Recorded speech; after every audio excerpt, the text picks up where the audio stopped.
Video शुरू करने से पहले आपसे एक निवेदन है कि आप यदि मेरे चैनल पर आए हैं तो इसे लाइक करें, शेयर करें और सब्सक्राइब जरूर करें। वीडियो को पूरा देखें, तभी जानकारी आपको पूरी मिलेगी। आप मेरी एक फैमिली हैं और मेरे मित्र भी हैं, तो आप मेरा ये इतना तो कहना मानेंगे ही कि यदि आपको कोई फ़ायदा होता है तो मेरे चैनल को लाइक, शेयर और सब्सक्राइब जरूर करें। नमस्कार, महाविद्या यूट्यूब परिवार में आपका हार्दिक स्वागत है। और आज हम एक ऐसे विषय पर चर्चा करेंगे, ऐसे विषय पर हम चर्चा करेंगे जो हिंदू और सनातन धर्म के सबसे ज़्यादा महानतम ग्रंथ जो गीता है उसकी जयंती कब है, या मोक्षदा एकादशी भी उस दिन बोलते हैं, वो कब है, उस दिन हमें क्या व्रत, कथा और क्या उपासना वगैरह करनी चाहिए और उसके फल क्या क्या होते हैं, उसके लिए हम आज चर्चा करेंगे। देखिए, जब महाभारत का युद्ध हुआ तो 18 दिन, सभी को पता है 18 दिन युद्ध चला। 18 ही दिन में पूरे कौरव और पांडव कौरव मारे गए थे। 18 ही अध्याय गीता में हैं, जिसमें टोटल 700 श्लोक हैं और वो सभी श्लोक किसी न किसी चीज को आपको सिखाते हैं, बताते हैं और हिंदू धर्म के बारे में और अच्छे और बुरे कर्म के बारे में वो आपको बताते हैं। तो जब युद्ध होने जा रहा था और अर्जुन अपने सगे संबंधी भाइयों को, जिनके साथ वो खेले, बड़े हुए, खाया पिया, उनके साथ जब वो सामने आए तो वो एकदम घबरा गए। जब वो घबराए और जब वो विचलित हो गए, उन्होंने शस्त्र रख दिए कि मैं युद्ध नहीं करूंगा। तब भगवान नारायण के जो अवतार, भगवान विष्णु के अवतार, भगवान जो कृष्ण हैं, उन्होंने समय को स्थिर करते हुए उन्होंने सारी प्रक्रियाएं रोक दी योग माया के बल से, और उसके बाद अर्जुन को ज्ञान दिया। तो उसको हम गीता जयंती भी बोलते हैं और मोक्षदा एकादशी भी उसी को बोलते हैं। तो इस महीने तो नहीं है, वो दिसंबर 2023 में 22 और 23 दिसंबर की वो पड़ रही है। तो दोनों में से कोई से भी दिन आप कर सकते हैं, दोनों करें तो बहुत अच्छी बात है। और इसमें व्रत, आप वैसे तो ऐसा नहीं है कि बिल्कुल ही व्रत रखना है, लेकिन अन्न जहाँ तक वो न खाएं, दूध, दही, फल वगैरह भी खा सकते हैं, ड्राई फ्रूट वगैरह। और 24 घंटे का इसका व्रत होता है, यदि वो आप करते हैं तो बहुत अच्छी बात है। उस दिन भगवान विष्णु, माता लक्ष्मी, भगवान राम, सीता माता, भगवान कृष्ण या राधा कृष्ण, इनकी पूजा की जाती है। उस दिन गीता की विशेषकर पूजा की जाती है।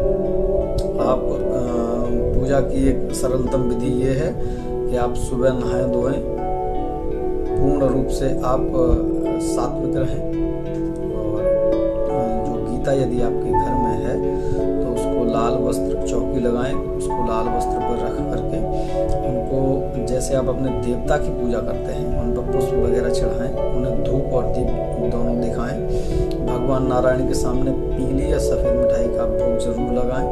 माता लक्ष्मी के लिए भी आप पीले या लाल वस्त्र का या लाल या पीले फूल का आप प्रयोग करें। घी का दीपक जलेगा, वो उनको जरूर जलाएं। और किसी भी स्तोत्र का, अब स्तोत्र आप कोई भी ले सकते हैं। कोई का मतलब है कि आप या तो भगवान राम का कोई स्तोत्र ले लीजिए, भगवान नारायण का कोई स्तोत्र ले लीजिए, माता लक्ष्मी का कोई स्तोत्र ले लीजिए, या फिर आप भगवान राम कृष्ण का कोई भी स्तोत्र ले लीजिए। उनके हृदय स्तोत्र का पाठ कर सकते हैं, तीनों में से। उनके सहस्त्रनाम का पाठ कर सकते हैं, माता लक्ष्मी के सहस्त्रनाम 108 नाम, या फिर उनके 32 नामों का पाठ कर सकते हैं। आप जो भी कर पाएँ, ये इस पर ऐसा विशेष नहीं कि यही करना है, जैसी आपकी भावना है उसी प्रकार से आप उनको कर सकते हैं। यदि आपको लक्ष्मी धन प्राप्ति के लिए है तो आप नारायण के जो 108 नाम है उनका जप करेंगे, उसके बाद माता के 108 नाम का जप करेंगे, फिर से नारायण के 108 नाम का जप करेंगे। यदि आप शत्रु से परेशान हैं तो राम रक्षा स्तोत्र है, शिव कवच, राम रक्षा स्तोत्र है, विष्णु कवच है, लक्ष्मी कवच है, आप इसके पाठ कर सकते हैं। या फिर आप भगवान कृष्ण का कवच है, उसको कर सकते हैं। आप कर कुछ भी सकते हैं, ऐसा नहीं है। दान पुण्य उस दिन जरूर करें, ऐसा नहीं है कि दान नहीं करना होता है, दान भी करना होता है। और पुण्य जो मिलता है, जो फल जो मिलता है, वो आपको कोई भी क्रिया या कोई भी विद्या या कोई भी जब कर्म करते हैं तो उसका फल जब मिलता है, जब उसके निमित्त कुछ आप दान करते हैं। किसी को पैसा नहीं देना होता है, पैसा कृपया किसी को न दें। आप खाने की चीज़ें दें, कपड़े उसको दान कर दें, खाने की चीज़ें दे दें। यदि वो कोई और उसको ज़रूरत है तो वो उसकी पूरी कर दें। जहाँ तक हो पैसे देना अवॉइड करें, पैसे न दें किसी को। खाने की वस्तुएं आप दान करें, जो यदि कोई ज़रूरत है उनको तो वो आप दान कर दें, क्योंकि पैसे लेने के बाद वो बुरे कर्म में ही जाएंगे, गलत काम में जाएंगे, वो आपको फल नहीं मिलेगा, उसकी नेगेटिव चीज़ आपको मिलेगी।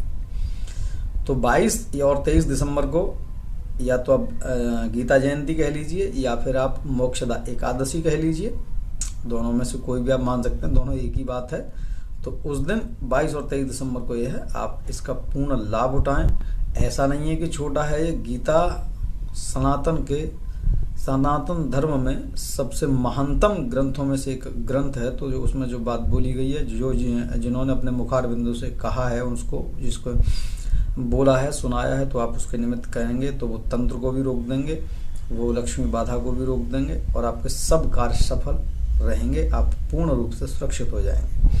तो इसी के साथ 22 और 23 तारीख का जो ये पर्व आ रहा है, इसका पूर्ण लाभ उठाएं, इसको जाने न दें। और बहुत ज़्यादा नहीं कर सकते हैं तो कम से कम मंदिर में जाके 2 मिनट भगवान के सामने बैठें, फूल चढ़ाएं, उनको धूप दीप दें और कुछ भोग लगा करके, और उसके बाद आप अपने नित्य कर्म पर चले जाएं, जो भी आप काम वगैरह करते हैं। तो मेरा यही है कि इसको जाने न दें और इसको करें ज़रूर। अंत में मैं यही कहूँगा कि यदि आप मेरे चैनल पर आए हैं, जो मैं हमेशा कहता हूँ, तो उसे लाइक करें, शेयर करें और सब्सक्राइब ज़रूर करें। पूरा वीडियो देखेंगे तभी आपको नॉलेज मिलेगी, अधूरे वीडियो में आपको नॉलेज नहीं मिलेगी। तो इसी के साथ मैं अपनी वाणी को विराम देता हूँ। नमस्कार।